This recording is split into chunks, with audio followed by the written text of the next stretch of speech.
Hi there, guys. Welcome to this TV. Whew. Hi, it's hot out there. I know you want to go and drink. So do I, Maziwa Mala.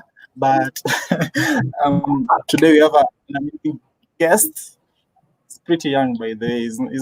I don't think he's above 40, not even above 35. But his name is Steve Baya. He's a senior art director at Ogilvy Africa. He's the guy behind some of the visual identities behind KQ, NCBA Bank. He's worked in Pan-African markets, among many other markets as well. I don't want to say so much about him, and yet he's better placed to talk about himself. So, Steve Baya, tell us something interesting about you, other than the fact that you're an Arsenal fan. And you did a good job, by the way. My name is Stephen Baya. I'm an art director. I currently work at an agency called Ogilvy Africa, where I'm responsible for servicing, a couple of clients like KQ, NCBA Bank, Total Kenya, just to name but a few. As you can see, I'm a bearded person, which is just something extra about me. And I'm just here to have a chat and have a conversation about design.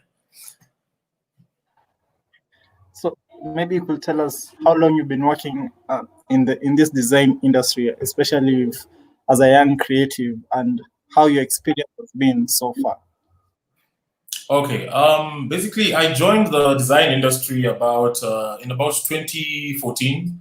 That was after my graduation. I graduated in 2013, and then I went a year before getting a job. So I started working in 2014 in agency. I joined as an intern in an agency called TPWA back then. Then I pushed on up until 2016, where I made a leap to join Ogilvy Africa. That's when I joined Ogilvy Africa as an art director, and it was also a new experience for me because I was moving from a digital agency to a traditional above-the-line agency. So it was a big leap for me, but the experience has been great. So ever since 2016 up until now, I've been in Ogilvy. Now I just finished 4 years in July. And I'm still pushing it, still putting in the work, and still making magic happen. Well, speaking of work, you have some of the work that you've done. Do you mind, sharing? Maybe I could just go through just a few things that I've done. Let me see if I can be able to share my screen. And so when it comes to a couple of the works that I've done, I usually just like to show just a few things that I've been doing here and there, especially for the clients that I work with. Just the other day, I just made this publication for NCBA. It was a book that they requested us to do for them. And I just made this very, very simple design for them. This is within their style and their look and feel.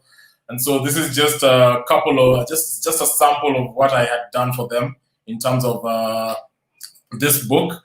And also maybe I should also just show just maybe a few, this is something else that I enjoyed doing. It was for BMW, where we were launching a new 7 series back in 2015. It's still one of my most, I just love the simplicity of it. And then this is just some of the things that I usually do. This is with BMW still. This is something I did for Heineken in 2015 as well, where we were doing a countdown for the Rugby World Cup, which they were sponsoring. And it was just an interesting way to do a countdown. Instead of just doing the normal, 15, 14, 13, all the way to 1, I thought it would be an interesting way to bring in rugby elements and introducing them into the countdown, which would make it more interesting and more intriguing when I was doing a part of this work. And maybe one more thing I could show real quick would be, let me just scroll through real quick into what I do for NCBA. Now, this is some of the things that I do for NCBA. We have this amazing copy-led work that I've been doing. I'll just show you another sample of the work that I've been doing for NCBA. There's this, because NCBA is such a young bank, so we always give this high energy look and feel to it. So this is some of the communication that we are running for NCBA.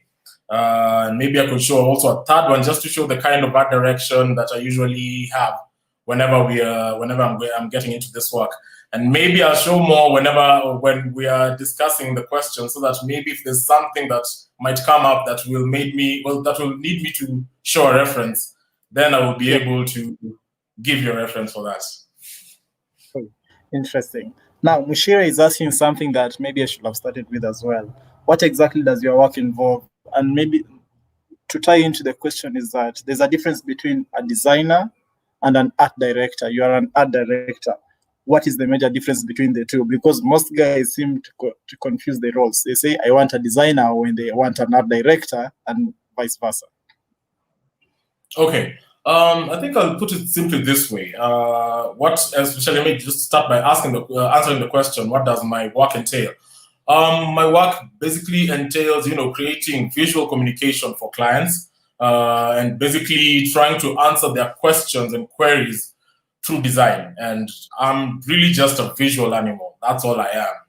And just going into what does an art director and what does a designer do? To be honest, they're more or less the same thing. However, it's a very thin line between an art director and a designer. Designers will always push out work that it's about just getting this. Let's say, for example, if it's a billboard or a signage, all you have to do is just make it look good. But when it comes to art directing, you factor in so many things, because copy comes into play. What type of message are you trying to push out to your clients? It's not just about designing, it's also about understanding your consumer. You want to know how your consumer is going to receive such information. So we think about a broad spectrum of things as opposed to just sitting down and making something look good. It's more than just making it look good. It's for an art director, it's about making sure that what you're putting out works, and it works well for the client and the consumer as well. Interesting. Well, you say that it's more art direction is more than just creating something that looks good. It's all about the visual identity and the visual language. Now, would you say that everyone is a creative? Because there's always that big debate when people say, I am not a creative or I'm not creative enough. In your view, is everyone a creative? Oh my God. I believe everyone is creative. Everyone is creative. Yeah. All you have to do is just harness that part of it and put in time into it, and you will get some creative stuff out of it. And by creativity, we don't just mean people just have to design, or if people just have to be copywriters. Sometimes creativity comes from the the places you least expect. Even I'll give an example of where I work in Ogilvy. We've had some of our best or very, very good works where the ideas came from people who are in the client servicing part of the company. And so we always say that everyone has a little bit of creative mind in them. All you have to do is just take the time to think about it, and it will come. So I believe everyone is creative. It's all about who is putting more time into the work and the craft. Mushira is asking, what motivates your creative imagination? Oh my God. For me, I believe it's anything and everything around me. Because every time, when we talk about creativity, the scary thing about creativity is it always comes from a dark space. You never know where you're going to get your inspiration from. You never know where you're going to get your ideas from. And so for me, any small thing inspires me. I can just look outside the window and I just see birds and the clouds, and I'll be like, there's something about this cloud that looks like a number or something. And then just something will just always come up. I will be watching a movie and I'll hear a line in a movie. Let's say I'm watching Narcos and I hear Pablo say something. I'll be like, why haven't I ever thought about that in something that I would do for my client? So for me, the ideas really come out of my environment. and that's what motivates me. So I always put myself out there. I like to walk around. I just like to take walks, long walks outside. I like to watch, as many intriguing movies as I can. Just things that will always, just keep my mind going. And that's where my creativity comes from, and that's where all my ideas always, stem from, just from my environment. Okay.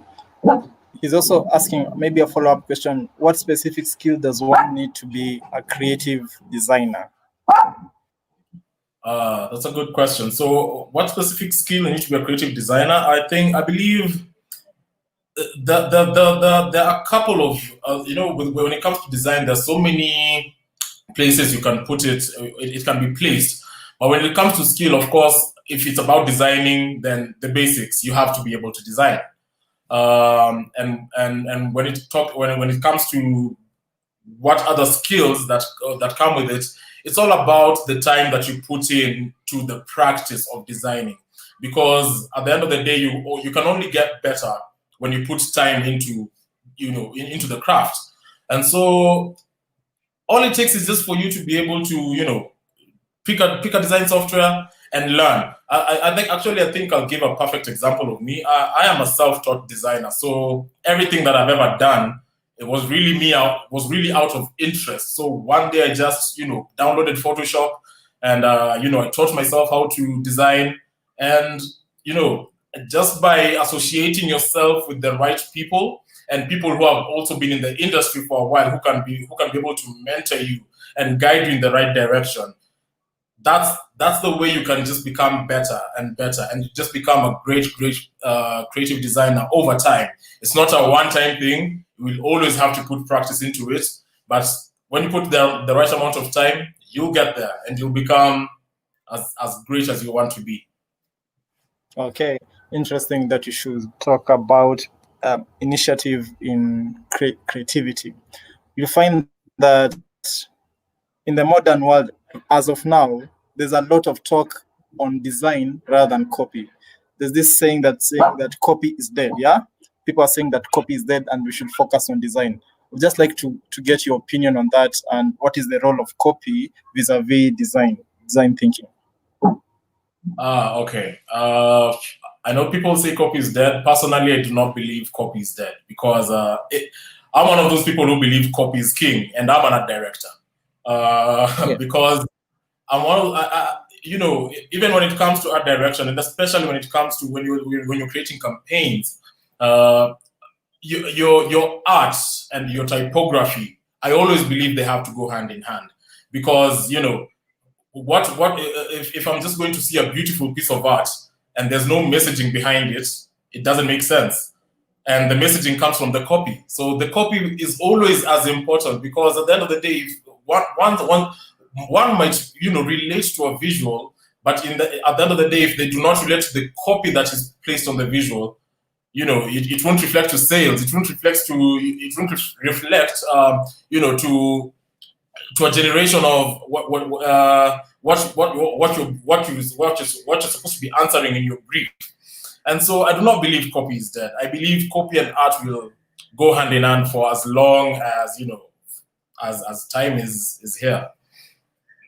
Okay, now, so I'm going to put you on the spot on this one. You've seen there have been a lot of apps that have been rising. Say, for instance, Canva, there's Pixar, there's all these self-made apps that you can use to become a designer as yourself. More or less, it's like shortcut, So there's not thinking behind it, but it still produces beautiful work. For instance, Canva, for myself, when I'm trying to produce work for my social media pages and I don't have a designer, I don't have the budget, I just go to Canva, create my poster, and post it on Facebook, Twitter, all other social media, handles. What is your opinion? Do you think those apps are killing creativity in this industry? Let me put it this way. I do not think they're killing creativity, because at the end of the day, some of these apps actually do help in saving time. And these apps, when these apps were created, they're not created because they are fighting creativity, or they're going against creativity. They just wanted to make that whole skill of creativity available to everyone, so that if you want to just say a beautiful happy birthday message to your sister, you don't really have to, to get stuck and feel like you need to get a designer to do this. There's an app there that has a beautiful template for you, which you can just quickly type and send something nice to your sister, your brother, your family, whether it's the holidays and all that. And so I don't think it's killing creativity, because at the end of the day, there's a purpose that such apps serve. And it's all about simplifying and making it easier for people who cannot design to be able to just put out something that they feel proud of. Because at the end of the day, when you have a client, and when you think about design thinking, when you have a client who you're trying to service, his questions and his queries won't be answered in Canva. They will be answered by your mind and what you have to create. But when you have to just say happy birthday to someone, you just want to say I'm sorry to your girlfriend, you want to just say Merry Christmas to your family, that's where, Canva comes in. And, personally for me, I've also used Canva just to wish people happy birthday.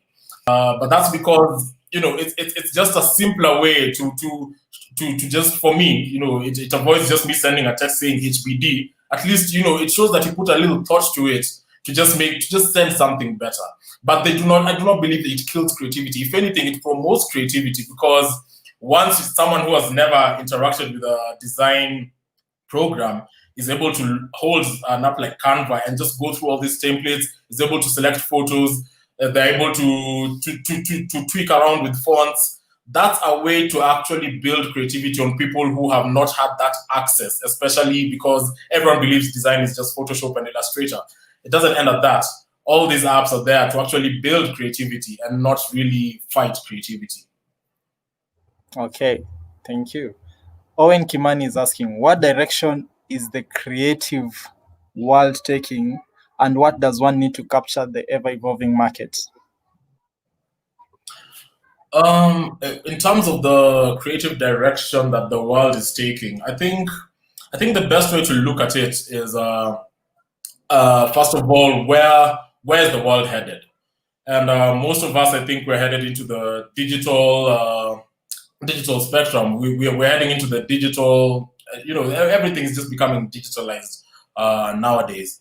And so when it comes to where design is headed in that way, I think the best way I would put it is, with design, the thing about design, the funny thing about design is it's always, it's always subjective, and it's always about the trends and the style that always come and evolve. Because when you look at the things that used to be made, let's say in the 60s and the 70s, 80s, 90s, all the way till now, in as much as they're very, very different in terms of timelines, we still refer to adverts and designs that were made in the 1960s, adverts that were made in the 80s, which are still relevant to us today. And so it is, when we look at design in itself, it's just always about looking at what kind of trends are always coming in with every year. For example, if you look at, let's say, for example, we're going into 2021, we are going to have, let's say, a color of the year introduced to us. So it's about, how do you use those colors? And then there's always trends which always come through with every phase of time. Let's say, for example, I'll take an example of websites. There was a time when everyone was crazy about parallax websites. And then we moved from that. And then there was a time people were crazy with gradiented websites. And then we moved from that. And then there's a time, people are just crazy about iconography in websites and just flat illustrations in websites. So it's always evolving to the point where you can never predict where it's going. But once you see from a personal perspective, if you have a style that you have identified as yours, that can always match into any phase of time that comes with the trends, you will always keep evolving. That's how you will always keep evolving with your design as well. And so I cannot say that I know where it's going per se, but what I can tell you is generally with the industry, it's going digital. And so when you're thinking about design in this aspect, I think digital and think about the kind of ideas that we would put out in the digital world that we're already in, and which is already, getting better and better and better every day. Okay. Interesting. I've seen Alemu has asked a question which will tie into this question that you've been trying to answer as well. Yeah. which is about the design thinking. And since I follow a lot of videos, programs, and the future, I'm sure you know those of those YouTube channels about design thinking. And what I Yeah. got from them, maybe my definition before maybe you give us your definition. What I got from my definition is design thinking is all about empathy rather than instinct. Say for instance, looking at the consumer's behavior and determining what they want and how to get them there.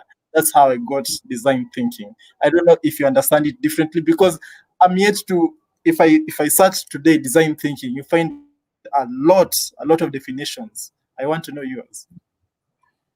All right. Actually, from just what you've read is basically it. Design thinking is really looking at the larger picture of what you're trying to put out, as opposed to how you feel about what you want to put out. It really is empathy against instinct, and the reason it is like that is because when it comes to design thinking, there's a really a broad spectrum that you always have to think about. It's not just about it's not just about making a good piece of work. It's really about thinking about the importance of an idea. Thinking about the concept, thinking about the person you're talking to, thinking about what the client wants to achieve. And so when you look at all these segments that involve the design, the design, that's where now that's what design thinking really encompasses. It's really about thinking about all the angles. It's not just about making sure that you make the dopest poster that we will all see. It's about making sure that you make a poster that is going to do its work well. And that's by thinking about all these different avenues when it comes to design thinking. It's not just about designing, it's about thinking about your consumer. It's about thinking about where it's going. It's about thinking about the kind of impact you want to make. And that's what, for me, design thinking is. What is the future of design thinking? What is the future of design thinking? Wow. Um, I think for me, when I think about the future of design thinking, it's really more along the lines of because nowadays the agency model is also changing. There are many people who talk about the traditional advertising is dying. People are going to digital and all that. Whether that is a fact or not is yet to be found. But for me, I feel like now the future of design thinking is coming to a point where designers basically will be forced, to go that extra step to make sure that they will be able to cover a large spectrum when they're servicing the clients. And what I mean by that is, for design thinking, it won't be about designing anymore.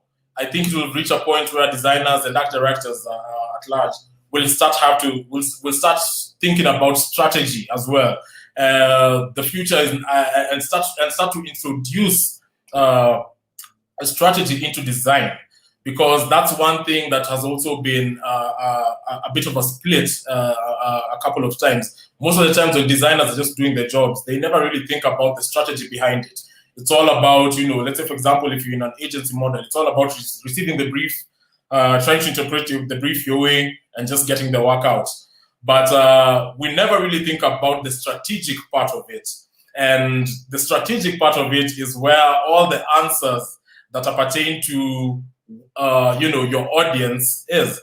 And so I feel like the future of design thinking is really going into design and strategy, or actually, or maybe to put it simply, strategy in design, because that is what we designers now need to start really expanding their minds on, because it will give them a much clearer and much better view of what they're trying to put out, and it will make it much easier to be able to give out what is needed and not what you just want to give out. And so I believe the future is strategy in design and thinking are the same. The future is strategy. Now, interesting. You're a fairly young designer, according to the research that we've done here, and I want to know from your view, you know, especially for those people who say we are a multifaceted agency, and they're designing in their room in Kabete or whatnot. Yeah. What are the things that you should do? Yeah, what are the things you should do before you start designing? Would that be in my process of just designing a piece of work, or if we may clarify? Yeah. Okay, take for instance, I'm an upcoming designer, I'm a young designer. I like this art thing and I want to grow in my career. But sometimes, like you said, in the agency model, you receive a brief, you start working on it. I want to know the process now to become, we are talking about the future of design thinking, right? I want to know before I start designing, I've gotten a brief from the client. What should I do before now I start getting down to work? On to work. All right, perfect. I think maybe I'll just give it from also a personal point of view. Whenever I receive a brief, the first thing I will always do is try and understand the brief to the best, to the letter, and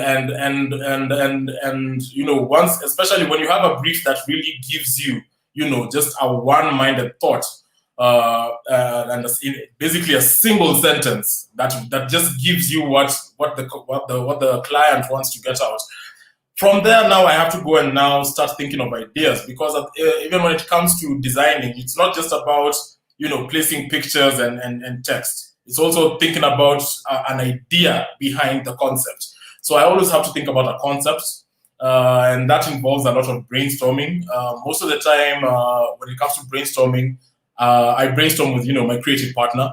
Shout out to Derek Mishina, who we always have to sit down and set like 2-hour session where we just bounce off ideas. And when you're coming to bouncing off ideas, it's really about thinking about what do we want to communicate to the consumer. Remember, once I've received the brief, it's giving me one line that the client wants the consumer to see.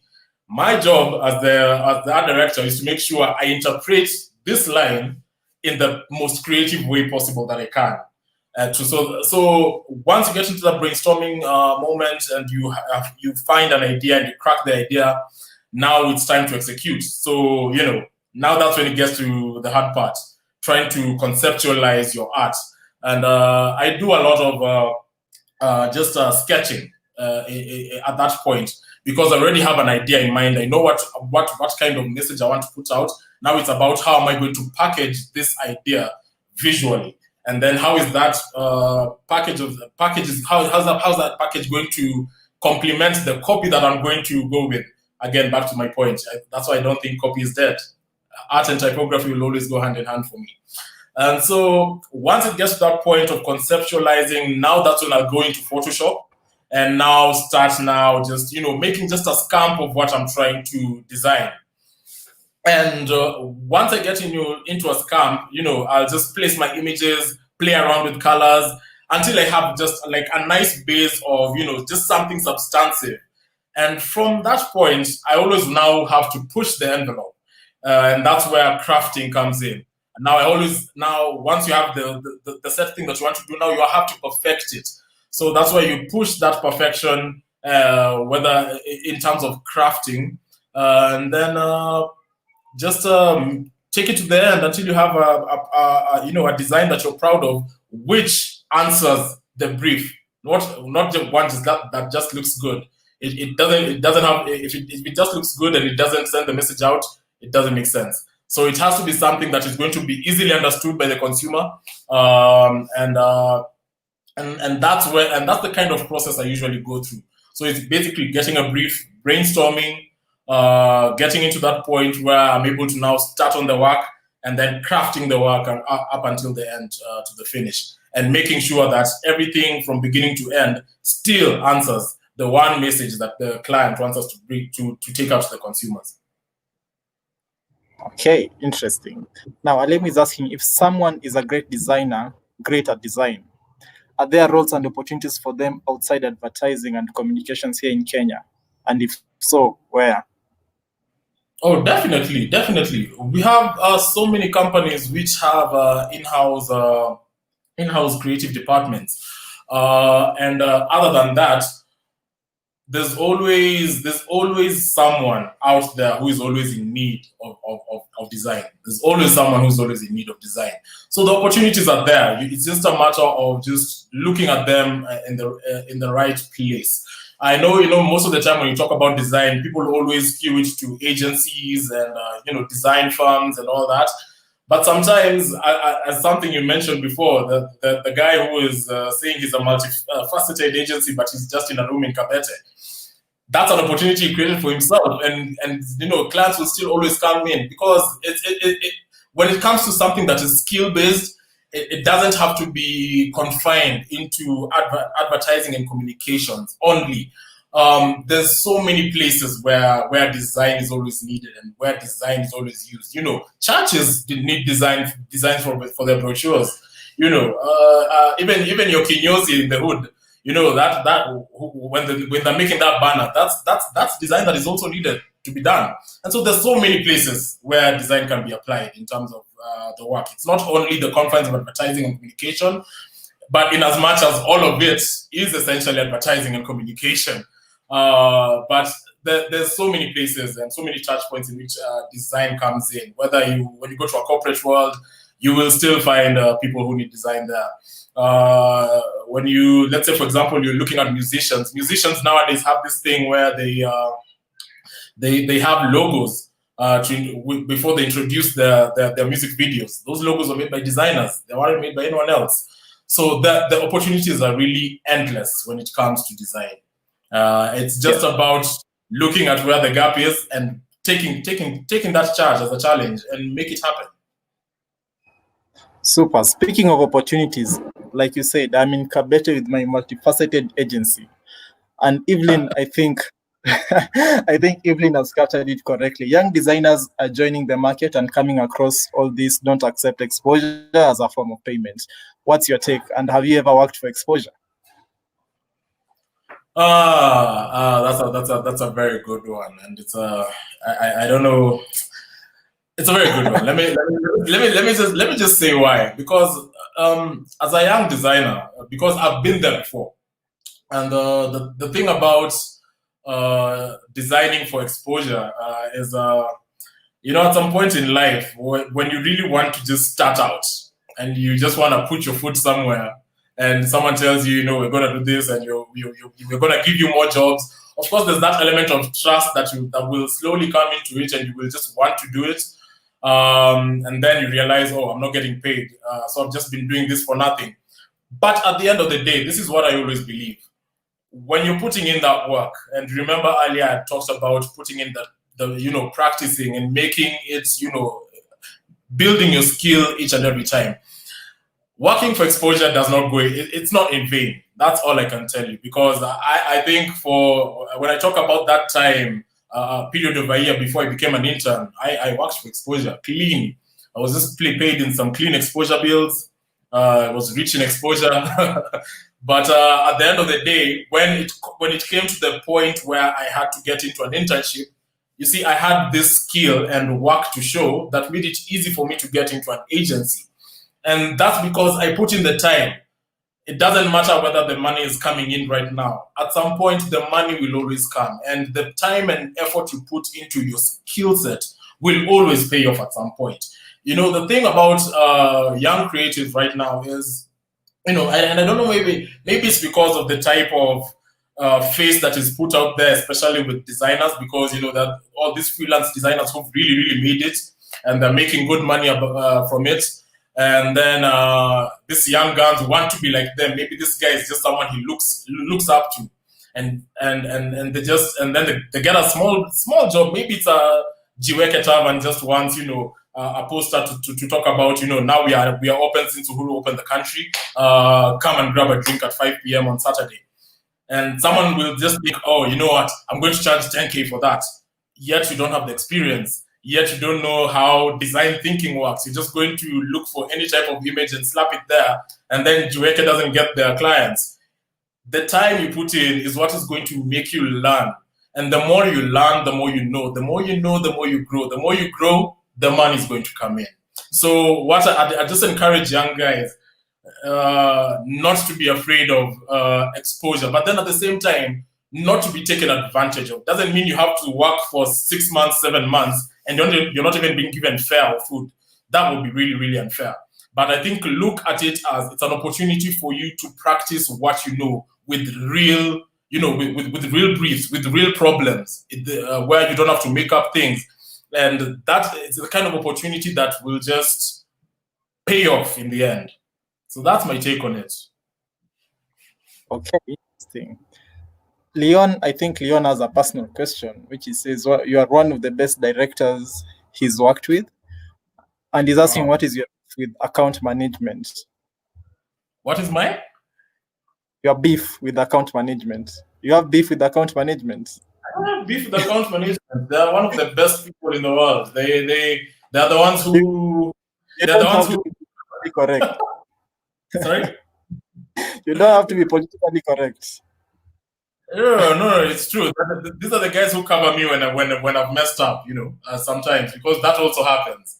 So I cannot have beef with account management. They're the ones who translate briefs for us. They're the ones which come from clients. They're responsible for the relationship that we have with clients as well. And so I do not really I don't have any beef with them. I don't know why Leon thinks I have beef with them. They're nice people. I think you should buy him a beer and you can discuss that. Now, I have one question. Writers have a writer's voice. Do designers have a designer's voice? Can you look at a designer and say, that looks like Steve, or that looks like, say, Shamim, or that looks like Alemu? Definitely. There's something I mentioned earlier. Whenever you're developing, let's say, your artwork, there's something that is called style. And I usually tell this myself. I tell this to myself. Trends and temporary. Style and class is permanent.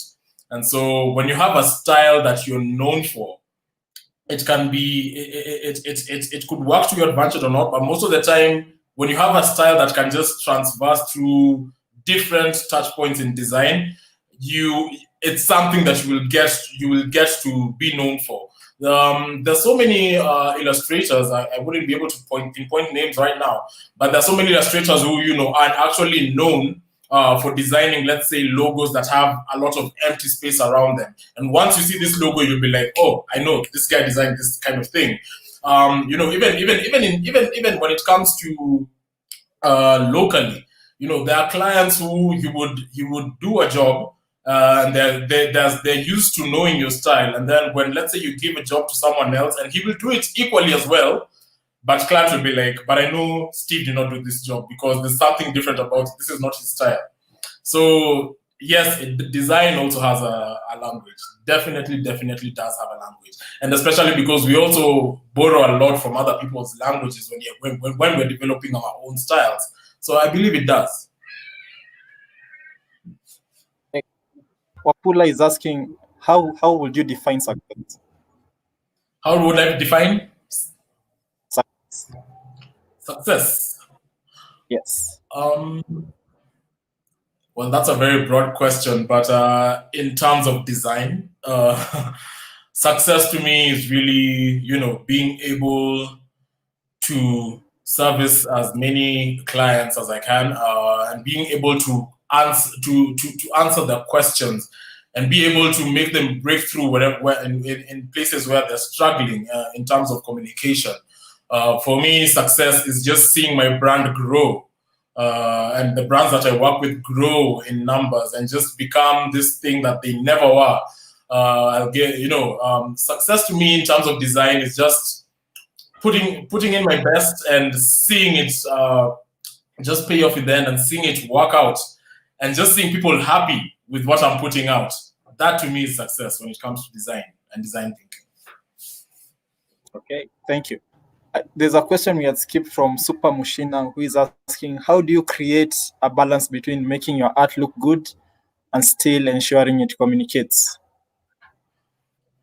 Yeah. Now that's where I think it's not the easiest thing to do, and that's really because most of the time when you think as a designer, you will always have a point where you most of the time you'll actually go with instinct even when it comes to design, because if you go through a process where you've done your research and you've identified a style you want to use either through your sketches, and then you start putting it into place.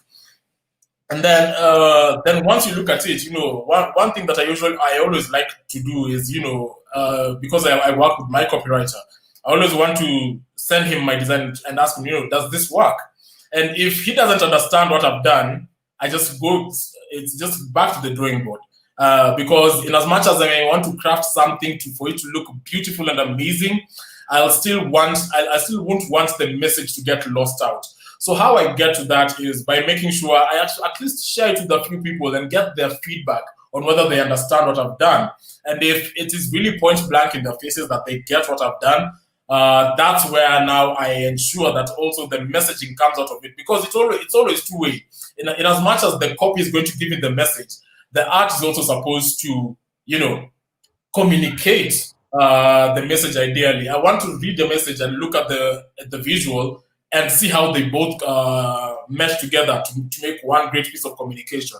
And so that really always comes down to the crafting of it and making sure that whatever type of design and design style that you've chosen, make it fit and work to what your communication is supposed to say in the end. So that's how I always go about it. I always try to share it as much as possible, make sure it makes sense to the people around me, and then that's when I'll just craft it and make it simpler and better up until the point it goes out. So that's how I usually go about it. Okay. I can't believe it's been 46 minutes already. Time is really flying. Now, Mushira is asking, other than money, what else motivates you? For me, it's money. It's unlikely you self-taught yourself design out of the blues. So we have a doubting Thomas here. He wants to know your motivations. Oh my God. First of all, for me, my motivation, first of all, is just the fact that design is my passion. As I said, that's why I'm self-taught. It's because it's a passion I picked up by myself. No one forced me into it. I didn't look at it as something that I can do in campus or go to college for. It was really just a passion that I've always had. I've always loved doodling. Actually, if I may actually just make a confession, I was actually one day suspended from high school because I doodled too much in my chemistry book instead of taking notes. And the teacher was really angry at me. I mean, it was a petty reason for me to get suspended, but it happened. So, I've always been doodling and drawing, and to the point where now, once I actually learned that this thing called advertising, the interest just grew, and it was just such a seamless transition for me because it was already something that I loved to do. And that's why at the beginning, I was able to work for exposure for a whole year before getting a job that would start paying me as an intern. So for me, what drives me is the passion. And then the money may come in second. The money is always important. Always. But important. passion is. Evelyn is asking which designers you look up to apart from me. I'm joking. I'm not a designer. Okay. When it comes to people I look up to, I think, let me say locally, ever since I was an intern, there are a couple of people that I've worked with that have just been amazing. I've worked with an amazing creative director called Yashdeb locally. There's another guy called Matt Gidui I used to work with. This guy, I just used to be inspired by what he used to do, especially because at that time, I believe he was at my age at that time when I was just, in my 20s.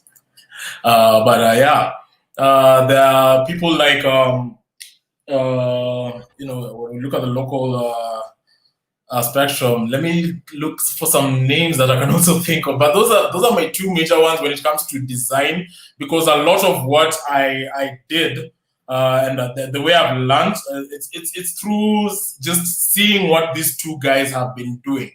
But when it comes to internationally, I look up to a guy called Chris Du. He's such an amazing creative, and also he's also a filmmaker, I think. There's another guy, I don't want to embarrass myself by misspelling his name, but it's called like Von Glitchka.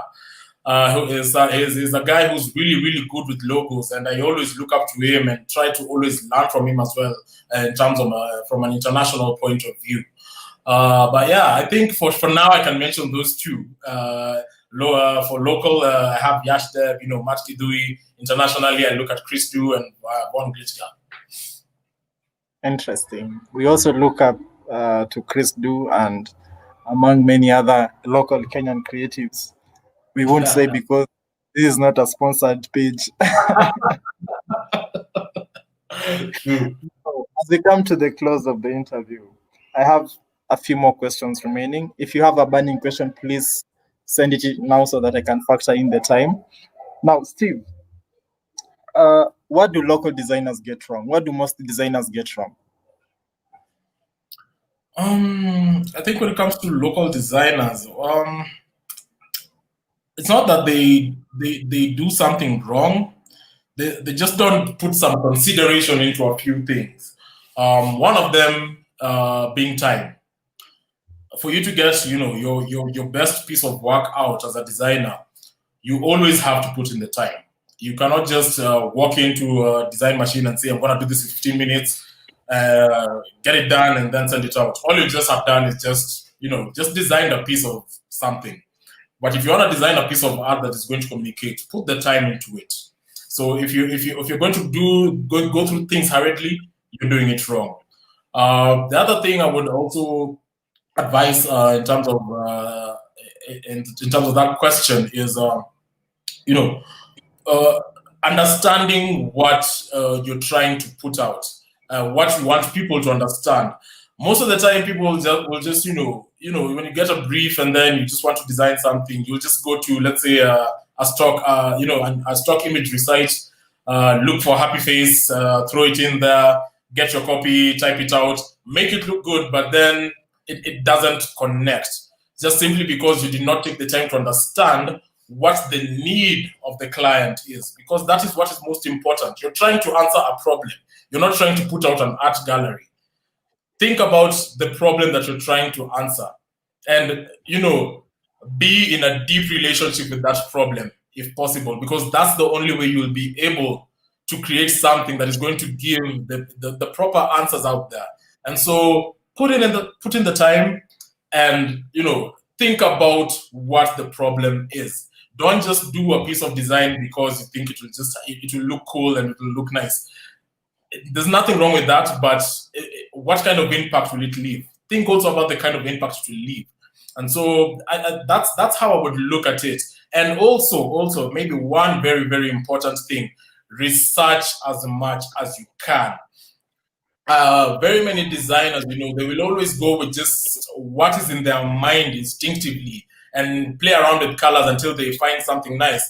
Most of the time, you will save a lot of time by just doing as much research as you can and seeing what other people are doing out there, being inspired by what other corporations are doing out there in line with the kind of clients you're servicing.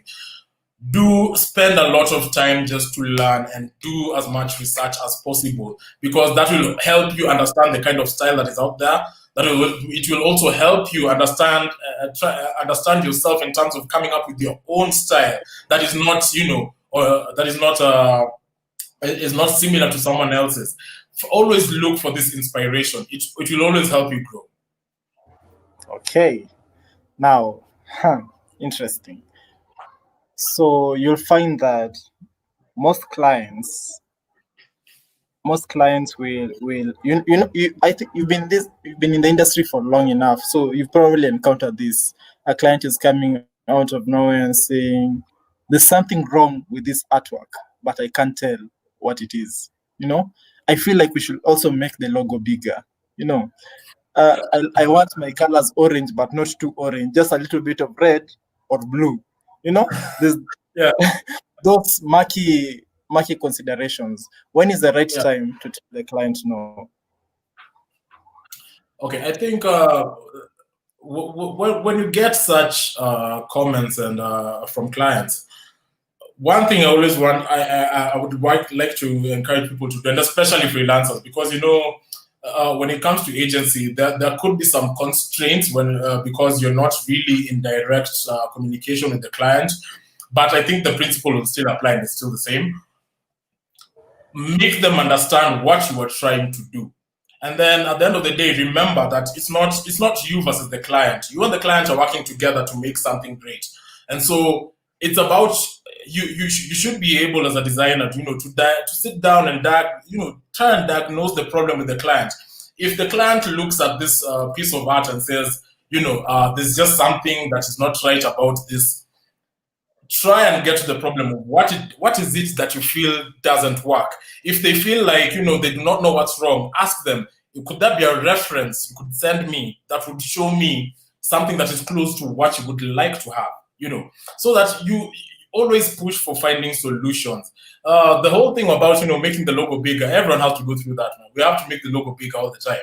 But what differentiates you from everyone else is when you're making the logo bigger, how are you going to make how do you make the logo bigger and still be able to maintain the elements that client wants? Because it's not every day that client is always going to give you an approval on everything that you do. We've had so many great jobs that have been put on the shelf for one reason or another, just because clients didn't feel like going with them, and you end up going with something that was your option C or option D.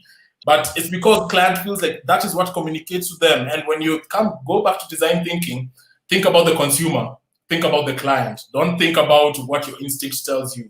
So it's always about taking it from a positive perspective and coming and also just making clients understand where you came from, because sometimes also very many concepts are always thrown out the window just because client does not understand the rationale behind it. Make client understand where you're coming from, and it will make it easy for you to, for him to give feedback to you in a very specific manner. Thank you. It's been 56 minutes of creativity and giving out yourself. My final question would be, what do you think, or rather, how do you keep on growing as a designer, especially as a young designer? Because a lot of times you reach a point and you feel like this is the limit, or I can't go no further. How do you then, push above the ceiling to keep on improving, to keep on churning out good work? What's your secret? And, if there are references that you can give us so that we can share with other younger designers. Okay, I think for me, what keeps me going, man, because never assume that there are limits. Always push yourself further than the limit. That is what I always tell myself. I've always been, I've always thought, every single day when I always answer briefs, that's how I'm always feeling like, this is the end. My mind is tired. I cannot do this anymore. Until you get to a point where you have to push yourself. So one of the things I always try and do, and I would advise designers to do, is if you're starting out on a piece of design, take a big sheet of paper, come up with at least 20, 30, 40 sketches of what you're trying to do. Every single time you do a sketch, try and make the other one better than the other one. Always try and make one better than the other one until you get to that point where you feel like, nice, here I've hit the nail on the head. And so what I'd say in that is just always try and keep pushing yourself. That has worked for me firsthand, because even I've gotten to those points where I just feel discouraged and I cannot do this anymore. It's just tiring. This is my thinking limit. But I've always been forced to think more. And the more I think more, the more I just get surprised, even with the things that I come up with that weren't a part of my ideas when I was thinking about the brief the first time it came. So always push yourself, always push yourself, and always find something better. When you have the first idea, take it to the next. Push it to the next level. Make it come up with 4 more ideas out of it. Always push the limit, and you will find something that hits the nail on the head.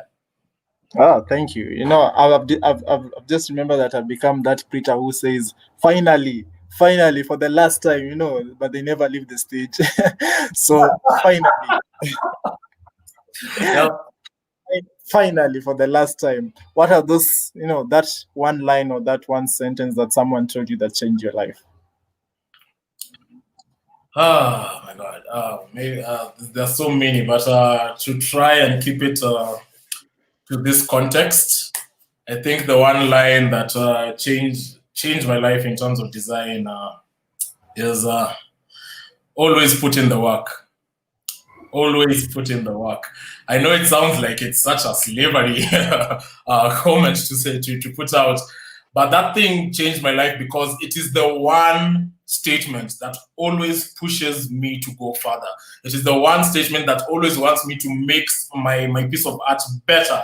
It is the one statement that always makes me want to make this piece of communication better than the other one, better than the last one, this campaign better than the last campaign. It's always putting the work because that's how you grow, that's how you learn, and that's how you just build yourself as a creative. That is the one quote that I always love because it is the fact of life. Putting 10,000 hours into something that you love, you become a master into it. You're a master. People are going to look for you. So yes, always putting the work. Always put in the work. I think if I say anything more than that, I'm going to take away from Steve's message, which will be wrong. Because considering he's also a designer, and designers don't speak much. They are just there like ninjas. Then they just appear on the last day and then they just take over. They steal your girl, they steal the money. Anyway, Steve, before I let you go, is there any question I should have asked that I haven't? Oh, wow. I don't think so. I think you've asked a lot. But maybe we could have a part 2 one day where we could just dig it further into this very, very amazing topic. For the ladies, Steve is single and he has a really long beard. I'm just seeing it right now. No, I have a very beautiful girlfriend, guys. Stop it. Oh, bad. I've just seen, I've seen a lot of girls commenting. So, girls and beards. Like, it's already taken, guys. Sorry. Sorry, guys. I'd like to thank each and every one of you for coming to this session, from Betty to Mushira to Vita to Nisi. Who else can I see here? I have to go all the way up to Alemu, to Margaret, to Super Mushina, to Owen, to Mushira Gashenge, to Avi Clinton. Each and every one of you is special in a design way. I cannot express how much we appreciate your attendance to these sessions and for always supporting us, even to bring you guests like Steve. And to thank also Steve for coming for this session. He knows behind the scenes what we've done there. But thank you, Steve, for an informative session, for sharing your mind, for your freely giving out yourself to younger designers who are looking up to people like you. I don't know if you can afford your red card, but si utatufanyia ka design kamoja ka poster with exposure. Let's put you. We'll put something, Steve, on our social media pages. So make sure you subscribe and follow our pages at Zero Chills TV. Steve, please, where can people find you for business purposes? Oh my God, for business purposes, I guess for me, because I'm in an agency, you'll find me at Ogilvy Africa. But you can also email me at steve.baya@gmail.com. You can always holler at me if you want to learn about design. If you're a young designer who just wants to be mentored, you want to just learn the ropes about things, you can always find me on on that. Facebook, I'm Stephen Bailey Ray Baya. On Instagram, I'm Bailey Baya Bailey. So that's why you can always find me, because for me, business is everywhere. As I said, my environment is where my creativity comes from. So you can find me on those platforms. Super. Make sure you look for Steve. Wacha nene nimbaye pombe hapa tukibench la Gazette on Fantasy Premier League.